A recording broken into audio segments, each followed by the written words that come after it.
scheduling and planning, I know, is something huge on your sort of It's radar and definitely list. all I can think of is Backstreet Boys, Tell Me Why. That's what you need to listen to if you're not getting everything done. Great song. I was super into the Backstreet Boys actually. I know In you like are. in a PG sort of Yeah, way. Yeah. know you're a big fan. That's why I thought I would, give him a shout out. It may even be overlaid in the pod in the intro, potentially. My Okay, editing skills aren't there yet, but maybe one day. that was a challenge. So scheduling workload. So pretty passionate about this. So I reckon the number one thing that people tell me, so staff. So this is a bit of a, I guess, a cross section that also impacts your staff. The number one thing that people tell me when they come to me or come for an interview or have worked elsewhere, their pet peeve is the Sunday night 6 o'clock text or the 10 p.m. text the night before the job. Night before the next day. It just honestly blows my mind how you don't place a priority on scheduling your staff. If I said to you, you're not going to know where you need to be tomorrow until approximately sometime between 9 and midnight. So I'm talking to you, the business owner. You would be, I would say, deeply offended is probably conservative in the way you would react to it. So I think that people don't place enough priority on the scheduling and it needs to be put on. So, and I've got a bit of a theory around this. I reckon the working smart, effort, energy on the Thursday and Friday the week before is really identifiable because everything that the good intentions, the I really want to do that, the non-negotiable pursuits get thrown out the window on Monday morning because the effort wasn't put in on Thursday and Friday, or maybe not even efforts is the right word, the prioritization wasn't put in on Wednesday and Thursday to make sure the week ahead was scheduled. And then in turn, what happens is you jump in on Monday all with good intentions and then realize that nothing is organized. And then what I can think of is the unicycle in a circus, just going around a circle with like a monkey on it, like just going a million miles an hour, banging, all that. The chaos, Juggling too, all noble tasks. yeah, They're not getting chaos ensues yeah, in yeah. short. So then, and then it sort of probably feels like it's a little bit of a treadmill then, because like you might find some kind of I guess equilibrium come middle of the week, and then it's like hectic. Hey, we just got to get finished towards the end, and then repeat. And generally, what happens is you work so hard that you don't have the energy, headspace, or time even potentially on the weekend to correct the ship. So then, in turn, we just get on to the repeat again. Workload and the scheduling, I think, is incredibly important. And was chatting with one of the boys the other day, and he was one of our members. He was a little bit chaotic, to be perfectly honest, and he was open with that. He admitted it, and we were like, right, cool. What works for you in regards to when are you your sharpest? And he was like, sharpest in the morning. I get up early. I've got the tradie hours set in my body clock, which is totally fine. I like that too. Other people a little bit sharper at other points of the day. I would say the majority of tradies probably pretty good in the morning, right? Overall. So what we did was we were like, well, we need to prioritize a bit of time in each morning. Let's push back slightly the time that you're getting to site. And we're talking half an hour to an hour max. So we're talking instead of being there at 6:30, we're there now at 7:30. Instead of being there at 7, we're there at 8. I'm going to say outside of the Gold Coast or Southeast Queensland is probably the ideal time. On the Gold Coast, it's like we want to get there at 5 a.m. because sun's up. We've already been for a run, been for a surf, and done everything, and we go to bed at 3 o'clock in the afternoon, ready for the next day. It's 4 a.m. is a time to a lot of people. Yes, it is. Yeah. So what this recognised for him is gave him the ability to spend half an hour, 45 an hour to answer some emails, get a call list together for the day, get some invoicing sorted, RFI, get the tasks out. So they go into the world and they get opportunity to be answered. And also, not only do they get out, they get completed, ticked off, out of the headspace. So then onto site. And what we found was he was actually working no longer in his days, even though he was getting to site 30 to 40 to an hour later than he would normally. And the reason for this is because he was able to be 100% efficient with his time on the tools because he wasn't trying to juggle 20 things at the same time. So basically, wasn't trying to be the admin person, the electrician, the scheduler, the quota, the invoicer, all during a period of the same time. It allowed him to break his time up into essentially time blocks, is one way to look at it, and probably a bit of a buzzword that people use. But it gave him the headspace to do it, and he's been doing it for a while now. When I mean a while, like a month or so, and he's like, it's amazing. It's like I feel incredible. So I really want to, I guess, push the emphasis on the scheduling for not only yourself, but the effect that it can have on the rest of your team, but the importance that it has on yourself, because you can then create some time within your week where there's allocated non-negotiable items to be completed in that particular time frame. So you're getting the outcomes that you're looking for. And I'm a big believer, and I like this word a lot, is that ultimately what we're trying to achieve in business or in our electrical business is predictability.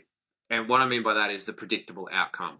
So if you have the good clients, the good staff members, the good product, it equals a predictable outcome. That you know that what we're looking for and the outcome we're trying to achieve is now predictable. Because if you don't have that, it's the roller coaster. We don't know. We're hills and valleys. We're up and down. And I think if you strive for that predictability as the main sort of word, I feel like it's an achievable outcome that you're looking.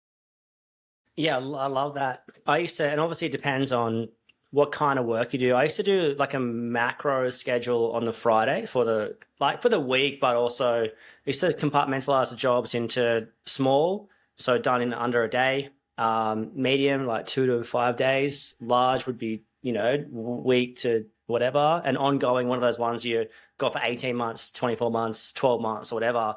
And even upcoming, you can almost put in that as well. So I'm not busy for a week, but when that kicks off, we're busy. So at least you got some sort of context, but there's nothing like a big schedule overview on Friday going like, where are we next week? Does it flow? Does it work? Do I have gaps? Like a sign that you might be too busy. There's never a chance to, send anyone to an emergency. And that's a great thing, being busy, but can also be incredibly stressful when you've got you're banking on everything has to run perfectly next week, otherwise we're cooked. And obviously you can bring in extra labor through subcontracting and hiring and bits and pieces like that. But the macro schedule overview will show you if you need to go and chase work, or to show you if you need to hire or get in a subcontractor. And I said this in the last pod, and I can't stress it enough. And this is kind of maybe summing up having a sharper week or making sharper decisions. Sometimes we try and work really hard to get out of the hole, and hard work is great, right? But if I could spend 4 hours today going and looking for a subcontractor, looking for a tradie, making 1,000 phone calls or whatever phone calls I can get done in those 4 hours, or maybe I can find someone. So it's 4 hours. If I get a subcontractor for 20 to 30 hours for the next 3 weeks, that's 60 to 90 hours. So my 4 hours just bought me back 60 to 90 hours. So it's like, but sometimes you can just, I can't even have time to answer the phone. Like, I don't even have time to answer the invoices.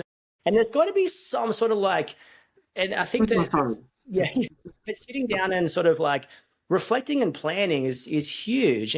And if you're not in a position to do that, you might just be actually like too busy. So I think the schedule on a macro sense should be done once a week, just to oversight. But the schedule on a micro level needs to be done every day. Like every day in the afternoon, you need to go, okay, where is everyone tomorrow? Has that job run long? Has that job run short? That job runs short, but I couldn't send them anywhere. Oh, because I was disorganized. I was in a meeting and they called me and I couldn't answer and they went home. Okay, sweet. Now we need like a small job, it's not urgent sort of task or in the job management system. But like sometimes you look at the schedule for tomorrow and it's like, well, I'm going from town to town to town and they're all an hour apart or half an hour apart. But on Thursday, I'm going back to that town I'm going to tomorrow. So, okay, a bit of gentle tweaks. I can get all my service jobs in the one area for tomorrow, in the next area on Wednesday. Or you can have like, if you're relatively predictable with real estate work or strata work, or you're consistently servicing clients in a certain region, you can almost theme your days like on Tuesday we're in the north, on Wednesday we're in the south, and it's not going to be perfect, but it's going to be better than what you're currently doing. So it's like, it's your schedule and planning. I think daily is a non-negotiable. And then once again, it doesn't have to be you. Eventually it'll be an admin. It really depends on what style of work you're doing. Sometimes you can get like a third-party app like Podium or something to really assist in capturing the leads and getting back to people. But I think that overarching sort of rules of service, I fully want to go out on I would die on a hill for this statement. Everyone has to be gotten back to in a reasonable time frame. And that reasonable time frame is within business time. So if someone contacts you today, they have to be gotten back to today. It's just like, it has to happen. In the worst case scenario, it might be, hey, sorry, missed you, I'll get back to you tomorrow between 9 and 10. But if you can build your business on serviceability, and it's really interesting, if you can try and what's your sharpest week? Try and think about your sharpest week, and don't think about it with the veil of busyness. So think about, let's just say you were, those times where you're just perfectly consistent with work. Those times. It's like I can achieve everything. Everything's doable. When you're quiet, you're hustling for work. When you're really busy, you're hustling for staff, or just hustling in general, and you're running around like a turtle on steroids, running really fast. That's not a good example. Something fast, a cheetah, right? You're running around like a chicken with its head cut off. So it's like, try and think of your week under optimal circumstances and plan like that. So the invoices are all completed. The workload is checked for the short term, for the midterm, for the long term. All the staff and clients, if you've had those hard or difficult or important conversations, you're exercising, all this kind of stuff. So try and set it under like a mid-level busyness, so to speak, like what you think you should be able to get done, and then sort of work backwards from there. That's my biggest encouragement. I feel like too many people are just running really fast towards a goalpost that may not exist. And there's no prize for busy in 10 years' time. That's not a noble pursuit. The biggest flex is that you're not busy. The biggest flex is that your phone doesn't ring. Someone else takes care of it. Your biggest flex is that I was surfing. That's the flex. And I don't mean that in an arrogant or prideful way or anything like that. That's just like what we're wanting to be. The biggest flex is I went to the hat parade today with my kids and we got ice cream after. If you want to be noble about something, that's the cause. The cause is profit. The cause is time with the family. The cause is having a great life and working hard, yeah, working smart, yeah, and being kind. That's the flex of the three. So it's super interesting. And I think, we talked about this, having that on time in the business. So having a time in the week, and we call it the boardroom.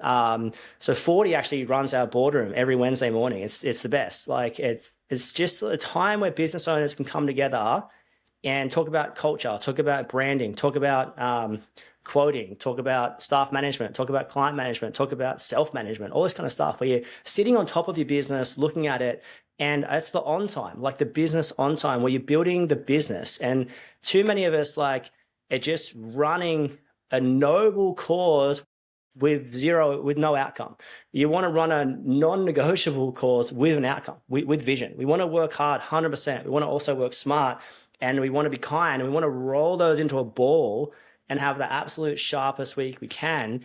And yours, just look at the biggest thing you can focus on is what's that next thing for you? What is the next large mover? It might be hiring an admin. It might be hiring an operations manager. It might be getting those quotes out on time, getting back to people, apologizing to someone. I don't know what it is, but it's what's not a noble cause? What is a non-negotiable, something that you can put in place that's going to give you the sharpest week possible, not just today, not just tomorrow, but into the future? And what is your boundary to be we've all fallen off the wagon before, fallen off the horse. So what is your boundary to get back on the horse? And that can't happen if you're running really fast. You need to slow down and stop and have a coffee, have a kombucha, have a beer or something, and be like, okay, well, how do I have a better week this week? Last week sucked. Why? We were so busy. Oh my gosh, I got to hire someone. Last week sucked. Why? Invoices haven't been out for 3 weeks. Why? I need an admin person. So the stop, collaborate, and listen vanilla ice style will show you exactly what's gone right, what's gone not so right, and how to fix it and move forward into maximum enlightenment. I like it. I like it. I think a key takeaway from all of that is something that I look at often is that less is more. And what I mean by that is that you're actually better off doing 4 or 5 tasks 100% than trying to do 20 at 20%. And you you may have a list of the to-do list that's 200 items long, right? And I would argue that most people probably have that there's lots of noble pursuits to have in your business that you'd like to get up and running. But the 200th item, it might not be getting done for 4 years, but that's okay because the impact it has on the business isn't huge.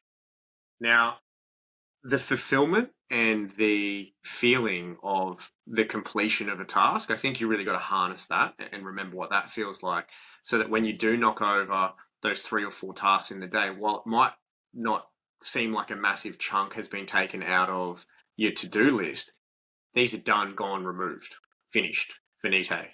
I don't know any other words in any other language that is finish. However, I'm just thinking Mortal Kombat, finish him. That's pretty cool.